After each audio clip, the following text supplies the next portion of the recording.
Hello there, everybody. It's Heather with the Leadership of the Heart podcast, and today I'm really super excited. I have Stace Williams on the podcast, and oh man, it's been at least a few years that we've been really close on LinkedIn. When I've done a post, she's posts, and she comments. When I see her posts, I comment. And we just really have been supporting each other a lot, and I love the way she showed up in the world, getting to know her, and even a little bit outside of that. And then in the last few months, obviously with the launch of the Art of Caring Leadership, I decided to launch that academy in the community, and I wanted to have some caring leadership coaches. And you've met a few of them already with Brooke and Brian and Gary. And so now I want you to meet Stace. And she has the reason why I brought her on, I felt like she had more of a worldly view, number one, lots of experience in coaching, but also this very close attention to detail, so that if I was ever going off track or I wasn't clear on anything I needed to do, she would be like, up, and then she would always kind of bring me back to center. And I know what I know best, and I know what I don't know. And so I knew I needed to have her with me. So thanks for coming aboard, Stace. Heather, thanks for inviting me. I'm humbled, I'm honored, and I'm just pleased as punch to be working with you and your team. So tell everybody, the listeners now, as one of the caring leadership coaches, just a little bit about you, and then also, why you decided to become a caring leader. Why did you say yes to me? Well, I said yes to you because of who you are, right? You exude authenticity and positivity, and you know your stuff inside out. I respect that. I'm chuckling a little bit about love of detail. It's precision more than detail that I crave, because I'm an engineer. And you know this story, Heather, and those who've read my bio or seen my little intro video on the Caring Leadership community page, please excuse the duplication. But I'm a failed leader, folks. I'm a person who cares who was not a caring leader. When I got promoted, as some of you may remember, the Peter principle, that we rise to our level of incompetence in an organization. It happened to me early. I was 27. I got promoted to lead my software development team at the local utility company here in the Denver, Colorado metro area. And 6 months in, I had my first midterm review with my boss. He looked me straight in the eye and he said, Stace, I have bad news for you. All 3 of your team members want to quit because they hate working for you. And, I got to respect the guy. I went into freeze mode. Y'all know fight, flight, or freeze. I went into freeze mode, and I don't remember anything else about the conversation. But I just want to give a tip of the hat to that leader, who I won't name here because I don't have his permission. But he changed the course of my life, Heather. I looked in the mirror when I finally came to later that evening, and I was brushing my teeth, and I thought, I minored in math, and it occurs to me, I am looking at the common denominator. If it's all 3 of those folks, the issue must be with me. And I couldn't hide, I couldn't rationalize, and I set out to learn about leadership. And there are 2 really important lessons I learned. One, all of us who want to be better, more caring leaders can do it if we want to. And 2, I love helping other people learn and grow. I discovered my mission in life to grow and to give, and it actually set me on a trajectory to change my career. So again, thank you so much to that courageous supervisor who gave me that point blank feedback for having such a positive impact on my life. As a direct result of that, I've had the pleasure of doing 3 decades of work that I am absolutely in love with. Oh, I know what I want to know. Thank you for that. That was beautiful. Gave me a little chills towards the end too. Oh. I am curious. I want to go deeper because this is the, I don't know what this is in me, but I like to go deeper. Yeah. So when we think about, what was showing up in you that made, when he reported things to you, I'm sure you asked why, what was I doing? What did he report to you? Well, because I was so frozen emotionally, Heather, I don't remember the conversation. I will tell you what emerged. The short answer is arrogance. I was lacking in humility, and I suffered from I got promoted because I did it well, therefore everyone has to do it my way.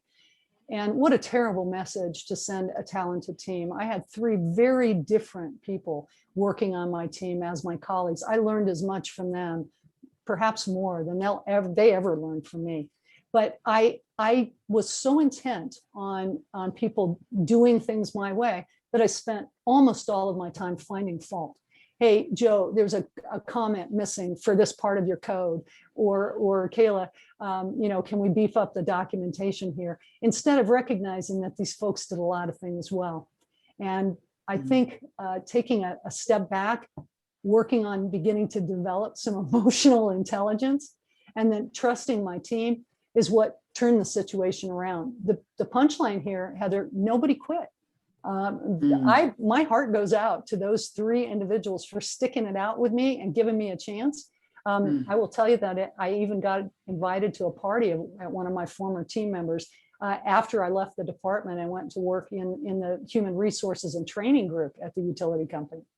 So wow, that says a lot. Yeah. So that your ability, I talk about that, right? In that book, I talk about this idea of self-awareness, this awareness that you're leaving a gap or a hole for those who leave, this desire to do something bad at which you had, right? So you didn't have an awareness to start, but then you develop an awareness when you got kind of kicked in the chest, basically, by that manager who had to tell you the truth. And it was a good thing, it was a gift. And then this whole idea of stamina, or the ability to see that change through long-term. And then you stuck with it. And then now you have these people who stuck with you. right. What a novel concept. If I had the art of caring leadership, if you had written this book and it had come into my hands, it could have made such a huge difference. Fortunately, I was able to find my way to a lot of the 9 practices that you articulate in that beautiful palette of caring leadership. And I think for me, one that really helped a lot was making them feel important, giving those folks a chance to contribute. When I coach leaders, I often find that leaders at all levels, whether they're brand new, emerging leaders, Heather, or whether they're leaders of leaders with years of experience, they often struggle to delegate. And one reason is that they don't want to overwhelm people, but inadvertently, they're missing out on a huge opportunity for folks to shine and for folks to feel important. And I think that's a lesson that I learned the hard way, but it's something that I see other leaders readily gravitating to and then enjoying the benefits for them, for the individuals they lead, and for their organizations and customers of being better at making those people feel important and helping them shine. Isn't it? It's just interesting, like as someone who obviously writes on this, speak on this, right? And then when I hear people, the stories themselves always are the things that I just love the story. As I sit with you all, anybody that I interview on the other side, I just hearing the stories are the things that inspire. And I feel like the stories are the things that illustrate. So they inspire and they illustrate. They illustrate the behavior, good or bad, right? And in your case, you're telling me that you're saying, here's where I was at. And I wasn't giving recognition and appreciation where it was due. And I was finding the fault. And, I've already said this before. People know this on the show. My biggest downfall of the 9 behaviors of caring leadership is empowerment. It's not that I don't empower. I empower a lot.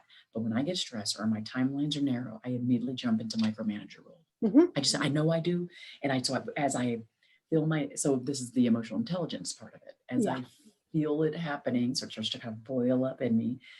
And then I feel myself going, okay, Monica, Ashley, and I just start to do that. Like I'm just directing a show that's just about to go on stage, but it's not really about to go on stage, but I feel like I'm, and so I go into that role and I have to kind of back myself up and go, okay, can they breathe? Can they breathe?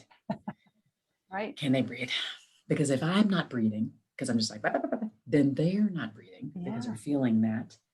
And so it's my responsibility as a leader to allow them that room to breathe, to allow them that room to grow, that room to shine, the room to, right? And it's Snaps to that. Yeah. But there's so much we don't do. I'm not perfect. I write on this and speak on this, and I have so much work to do still. Well, it's one of the reasons it's been so easy to connect with you. What your listeners may not know is you and I actually don't live that far apart from each other. We're in the same metropolitan area. We have yet to meet. I know that first hug is just going to be so meaningful. But something that really resonates with me, Heather, is the way you're describing your somatic experience. When you are stressed, you recognize what happens to your breathing. That's true for a lot of us. We shorten the breath. It becomes shallow up here in the top part of the chest instead of down here in the belly. And when we can tune into those somatic signals, our body is always in the present. It always knows what's happening with us.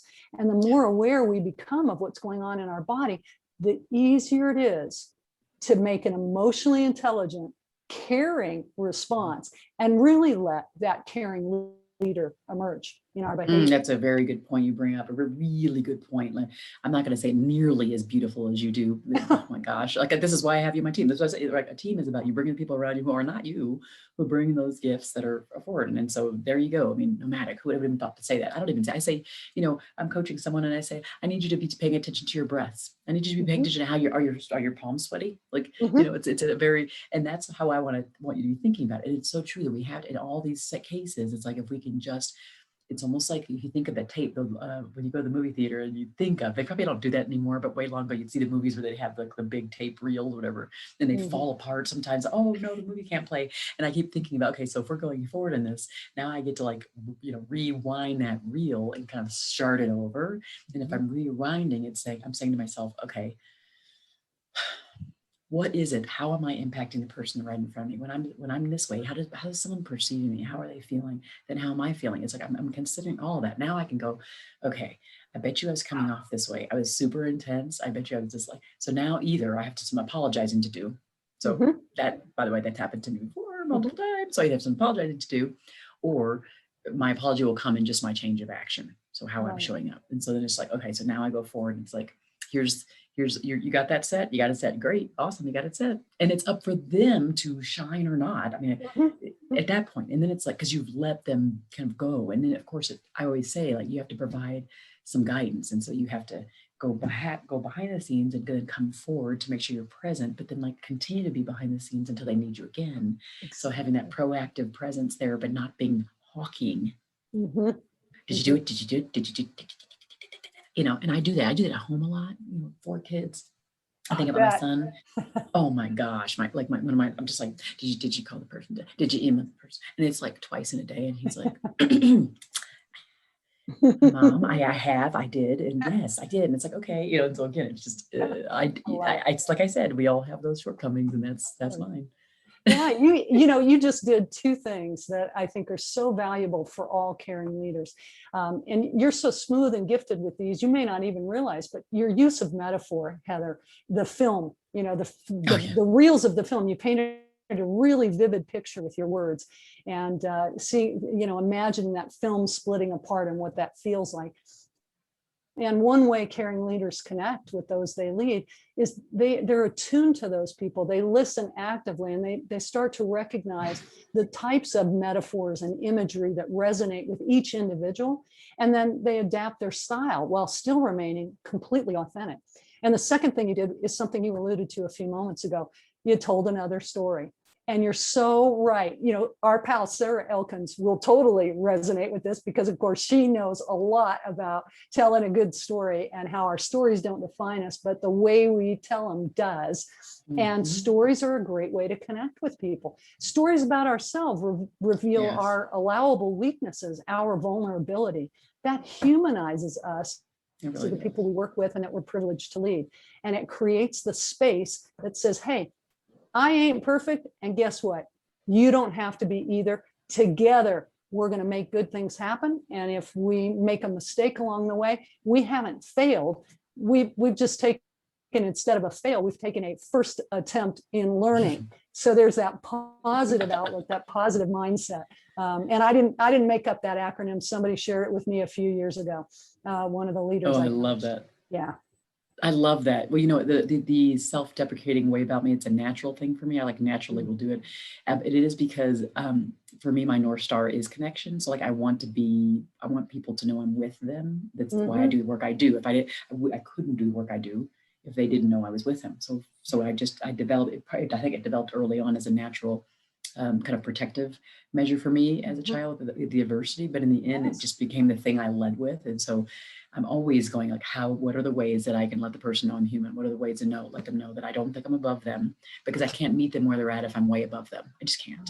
So I want to always go to that level. So it's, when you bring that stuff up, I think it's brilliant.